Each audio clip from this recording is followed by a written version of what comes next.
Mobile screen पर एक breaking flash होती है। एक सोवरेन नेशन का प्रेसिडेंट और दूसरा देश आकर सीधा पकड़ के ले गया। इसी पावर स्टेटमेंट ने भारत की सियासत में एक नया तूफान खड़ा कर दिया। ठीक है, मुल्क से उठाकर अमेरिका लेकर चले गए। मोदी जी, आप पाकिस्तान जाकर 26/11 के मास्टरमाइंड को भारत क्यों नहीं ला सकते? जो मुंबई की सड़कों पर साजिश करने वाले 9/11 के जालिम लोग हैं। अमेरिका और इंडिया की पोजीशन अलग है। अगर नैरेटिव मजबूत नेता का नहीं होता तो शायद यह सवाल भी इतना तेज ना होता। जब ट्रंप अपनी फौज को भिजाकर वेनेजुएला से कदमी को उठा सकता है, यह पॉलिटिक्स की परफेक्ट टाइमिंग है। जब सऊदी अरब यमन में मुखल्ला के पोर्ट पर बमबारी कर सकता है, 56 इंच का सीना खुद एक पॉलिटिकल सिंबल है। मोदी जी 56 इंच का सीना है तो भिजा कर उठाकर लाओ। सोचिए, रात का वक्त है, मोबाइल स्क्रीन पर एक ब्रेकिंग फ्लैश होती है। अमेरिका ने वेनेजुएला के प्रेसिडेंट को उसके ही देश से उठा लिया। आंखें रुक जाती हैं, दिमाग एक पल के लिए मानता ही नहीं। एक सोवरेन नेशन का प्रेसिडेंट और दूसरा देश आकर सीधा पकड़ के ले गया। ये सिर्फ न्यूज नहीं है, ये एक पावर स्टेटमेंट है। और इसी पावर स्टेटमेंट ने भारत की सियासत में एक नया तूफान खड़ा कर दिया। इस तूफान का नाम है असदुद्दीन ओवैसी का चैलेंज। नमस्कार, मेरा नाम है भारती बघेल और आप देख रहे हैं न्यूज वॉच इंडिया का खास कार्यक्रम आज का बड़ा सवाल। ओवैसी ने जो कहा वो सिर्फ एक स्पीच नहीं थी, वो एक आईना था जो सीधा भारत के सबसे ताकतवर पॉलिटिकल नैरेटिव के सामने रख दिया गया। उन्होंने कहा, अगर अमेरिका वेनेजुएला के प्रेसिडेंट को उठा सकता है तो मोदी जी, आप पाकिस्तान जाकर 26/11 के मास्टरमाइंड को भारत क्यों नहीं ला सकते? बस यहीं से कहानी पलट जाती है। ये कोई रैंडम ताना नहीं था, ये वो सवाल था जो शायद हर भारतीय के मन में किसी कोने में कभी ना कभी उतरा होगा, लेकिन बोला नहीं गया। 26/11 मुंबई, आंसू, लाशों की तस्वीरें और आज भी जिंदा गुनहगार।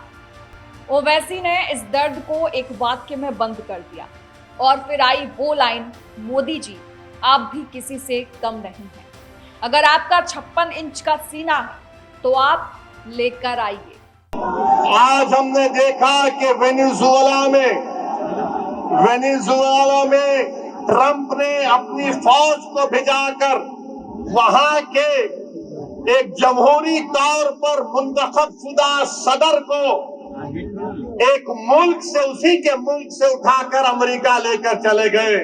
नरेंद्र मोदी जी, अमित शाह, देवेंद्र फडणवीस, जब ट्रंप अपनी फौज को भिजाकर वेनेजुएला से कदमी को उठा सकता है, जब सऊदी अरब यमन में मुखल्ला के पोर्ट पर बमबारी कर सकता है, मोदी जी, हम आपको कह रहे हैं, आप पाकिस्तान में भिजाकर जो मुंबई की सड़कों पर साजिश करने वाले 9/11 के जालिम लोग हैं, चाहे वो मसूद अजहर हो या फिर लश्कर तैयबा का वो जालिम शैतान हो, मोदी जी 56 इंच का सीना है तो भिजा कर उठाकर लाओ।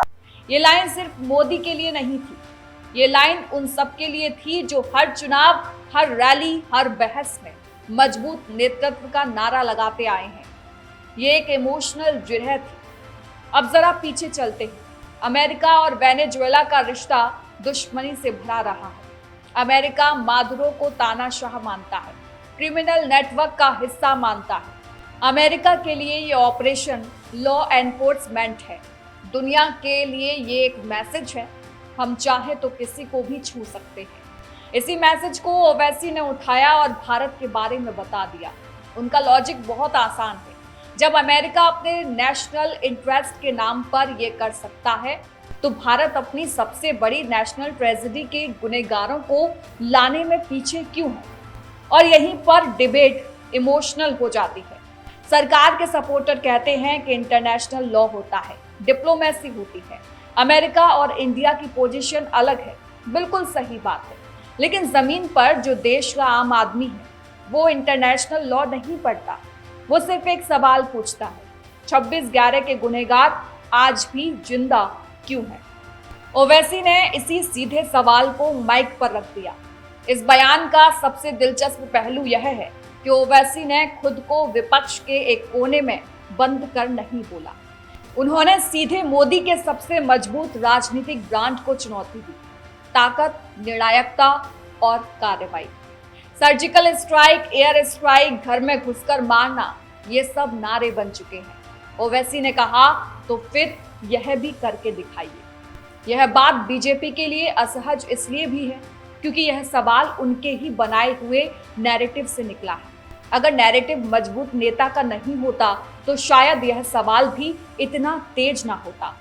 अब जरा टाइमिंग देखिए। वेनेजुएला संकट, अमेरिका का आक्रामक एक्शन, भारत सरकार की ट्रैवल एडवाइजरी और बीच में ओवैसी का बयान। ये सिर्फ इत्तेफाक नहीं लगता, ये पॉलिटिक्स की परफेक्ट टाइमिंग है। जब दुनिया पावर पॉलिटिक्स देख रही है तब देश के अंदर पावर पर सवाल उठ रहा है। सोशल मीडिया पर रिएक्शन आग की तरह फैल गए हैं। कोई कह रहा है आज ओवैसी ने सच बोल दिया, कोई कह रहा है यह सिर्फ मोदी बैशिंग है, कोई बोल रहा है ऐसे बोलना गैर जिम्मेदाराना है। लेकिन एक चीज कॉमन है, लोग डिस्कस कर रहे हैं और पॉलिटिक्स में सबसे खतरनाक चीज होती है डिस्कशन, क्योंकि चर्चा से नैरेटिव शिफ्ट होता है। इस पूरे मुद्दे का एक और गहरा एंगल है। ओवैसी का सवाल सिर्फ पाकिस्तान या 26/11 तक लिमिटेड नहीं है, वो असल में भारत की फॉरेन पॉलिसी अप्रोच पर एक फिलॉसफिकल सवाल है।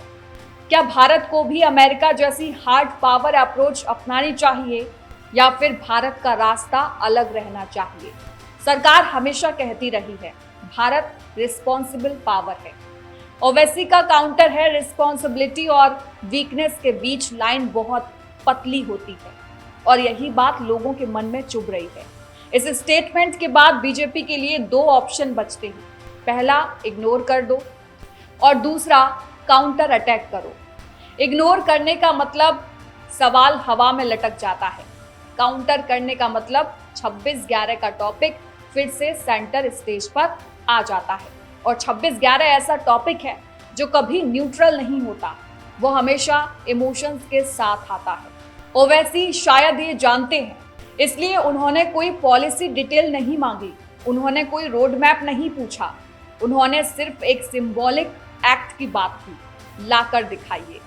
सिंबॉलिज्म पॉलिटिक्स में बहुत पावरफुल होता है और 56 इंच का सीना खुद एक पॉलिटिकल सिंबल है। इस पूरे एपिसोड के बाद एक बात साफ हो चुकी है, वेनेजुएला की खबर अब सिर्फ वेनेजुएला तक सीमित नहीं रही, वो मुंबई तक आ पहुंची है। वो 26/11 के घाव को फिर से कुरेद चुकी है और शायद इसी के लिए ये स्टेटमेंट वायरल है। आज के दौर में वायरल होने के लिए सच होना जरूरी नहीं होता, कनेक्ट होना जरूरी होता है, और ओवैसी का बयान कनेक्ट करता है, गुस्से से, दर्द से, याद से। अब सवाल है कि आगे क्या होगा। अगर आपको इस सवाल का जवाब पता है तो कमेंट बॉक्स में जरूर बताएं और वीडियो को शेयर जरूर करें, ताकि आपका पार इसने न्यूज़ वॉच इंडिया की टीम पर यूं ही बना रहे। यह आपका ही प्यार है कि हम 1 मिलियन सब्सक्राइबर्स को क्रॉस करके 18 करोड़ व्यूज पार कर चुके हैं। आशा है आपका ये प्यार यूं ही बना रहेगा और देश दुनिया से जुड़ी बड़ी खबरें हम पूरे फैक्ट्स के साथ सबसे पहले आपके पास लाते रहेंगे। नमस्कार।